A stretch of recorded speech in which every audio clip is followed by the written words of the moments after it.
నటుడు రాజ్ తరుణ్ లావణ్య ఎపిసోడ్లో రోజుకో ట్విస్ట్ బయటకు వస్తుంది. రాజ్ తరుణ్పై మొదటిసారి ఫిర్యాదు చేసినప్పుడు లావణ్య ఆధారాలు ఇవ్వలేదు.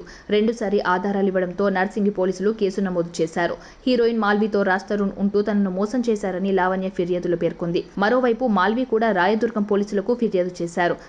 తన తమ్ముణ్ణి లావణ్య బెదిరిస్తున్నారని, ఆమెపై చర్యలు తీసుకోవాలని కోరారు.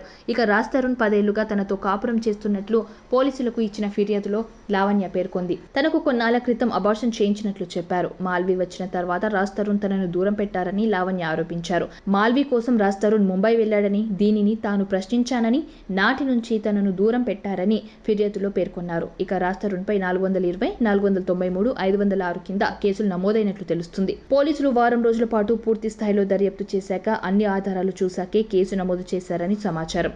లావణ్య పెట్టిన కేసులో ఈ కేసు A1గా రాజ్ తరుణ్ ఉంటే, A2గా మాల్వీ మల్హోత్రా, A3గా మయాంక్ మల్హోత్రాను చేర్చారు. రాజ్ తరుణ్, మాల్వీ మల్హోత్రా, మయాంక్ మల్హోత్రాపై 3 సెక్షన్ల కింద కేసు నమోదు చేశారు. కంప్లైంట్ కాపీలో లావణ్య చాలా విషయాల్ని ప్రస్తావించింది. రాజ్ తరుణ్ తనకు ఎప్పుడు పరిచయం అనే దగ్గర మొదలుపెట్టి ఇటీవలి వరకు ఏం జరిగిందో పేర్కొంది. 2008 నుంచి రాజ్ తరుణ్తో తనకు పరిచయం ఉందనేది లావణ్య వాదన. 2010లో రాజ్ తరుణ్ లవ్ ప్రపోజ్ చేశాడు. 2014లో తనను పెళ్లి చేసుకున్నాడని చెప్తోంది.